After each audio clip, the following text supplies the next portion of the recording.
off and good morning. Diplomacy kicking into overdrive. Let's see what we get from this one. Moments ago, there's the video of the Vice President, J.D. Vance, boarding Air Force Two, heading for Islamabad, Pakistan for high-stakes talks with Iran.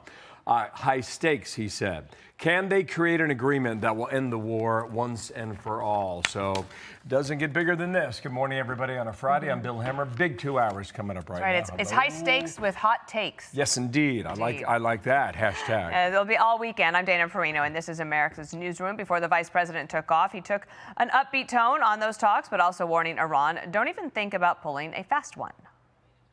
We're looking forward to the negotiation. I think it's going to be positive. We'll, of course, see. As the President of the United States said, if the Iranians are willing to negotiate in good faith, we're certainly willing to extend the open hand. If they're going to try to play us, then they're going to find that the negotiating team is not that receptive. So we're going to try to have a positive negotiation. The President has gave us some pretty clear guidelines, and we're going to see. So I hope you guys have a safe flight. We'll certainly take some questions later on. But for now, let's get on the plane and hit the road. So now President Trump flatly rejecting Iran's first proposal, now pushing for a stronger deal. That deal would include putting a laser focus on one of the toughest issues on the table, and that's the fate of the Strait of Hormuz.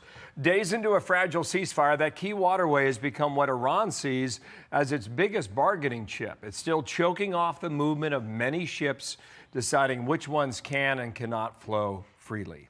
Overnight, President Trump posted on Truth Social saying Iran is doing a very poor job, dishonorable, some would say, of allowing oil to go through the Strait of Hormuz. That is not the agreement we have. So meanwhile, Dana, another potential stumbling block is the conflict ongoing in Lebanon against Hezbollah. Israel continues to hit Hezbollah, Iran's largest and to date most powerful proxy.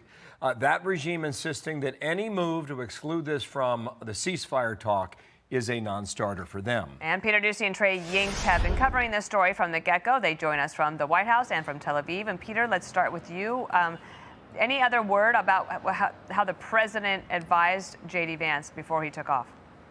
Well, when J.D. Vance says that the president gave them clear guidelines, we understand that to mean that the U.S. needs to go in there and tell Iran no enrichment, period. That is what we have heard from White House officials. Remember, about 6 weeks ago, Steve Witkoff and Jared Kushner were sitting there with the Iranians and said, the U.S. will give you all the uranium you want for peaceful purposes. You just can't use it to enrich a bomb. And Iran said no. Now they are, of course, adding J.D. Vance to the equation. And so we'll see how things go. We don't even really know what the format is yet. They had indirect talks last time. These will be TBD. Okay, so from the White House, we move to Tel Aviv and Trey Yingst. What has happened there in the last 12 hours, Trey?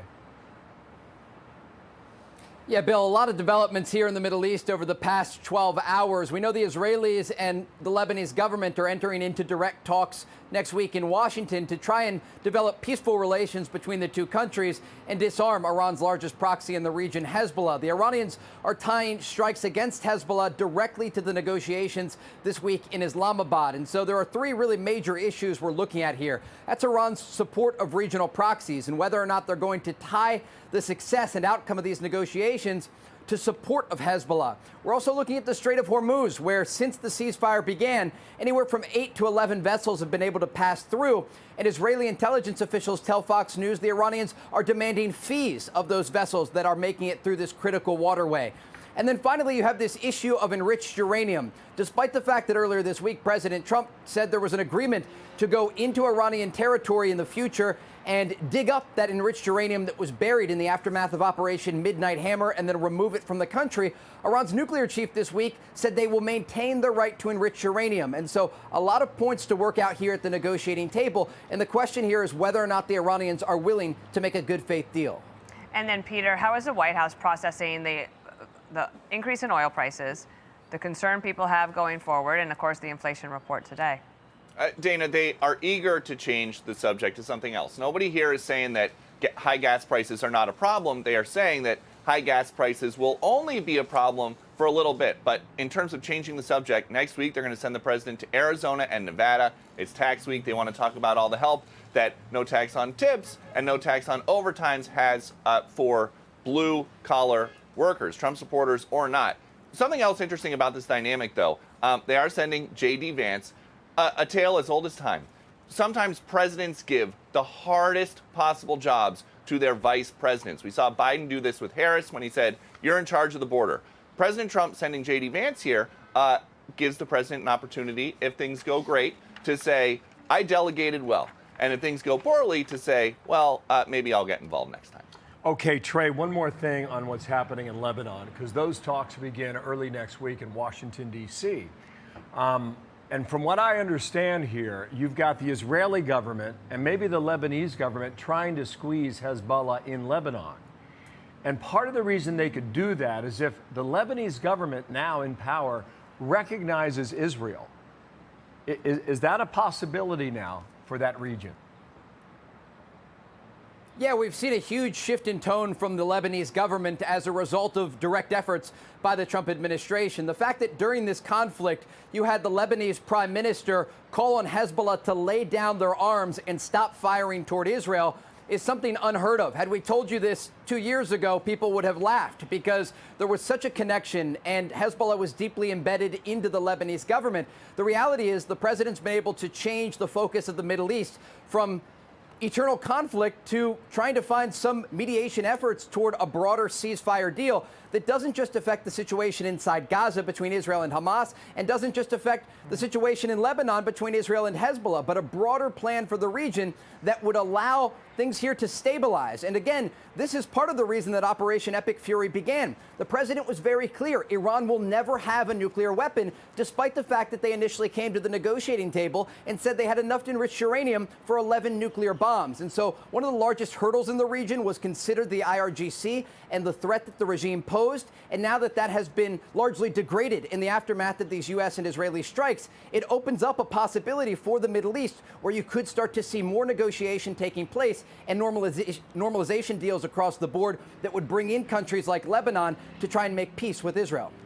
All right, Trey Yingst, Peter Doocy, you're going to have busy days, and we thank you for your expertise. It is 3D chess, and it's the Middle East, and Michael Allen knows it well, former NSC Senior Director. Michael, welcome to our coverage here. So we're balancing two different plates here. Now you've got the Washington talks with regard to Hezbollah and Lebanon. You've got the Pakistani talks with regard to the United States and Iran. Here's Jack Keane earlier today on that. President Trump is not going to make a bad deal here.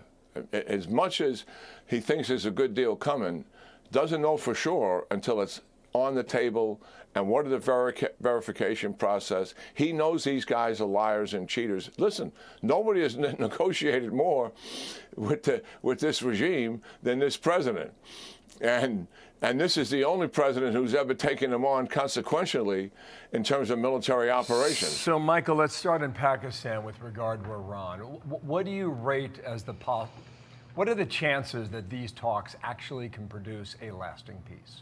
Well, the stakes have definitely gotten higher for Vice President Vance. I'm certain that the president has given him the charge to threaten the resumption of military force unless Iran agrees to the loose, at the very least, the loose terms we had worked out earlier in the week. We have to be clear with the Iranians that they do not have a veto over who gets through the Straits of Hormuz and that it ought to be reestablished as a free and open international waters passageway.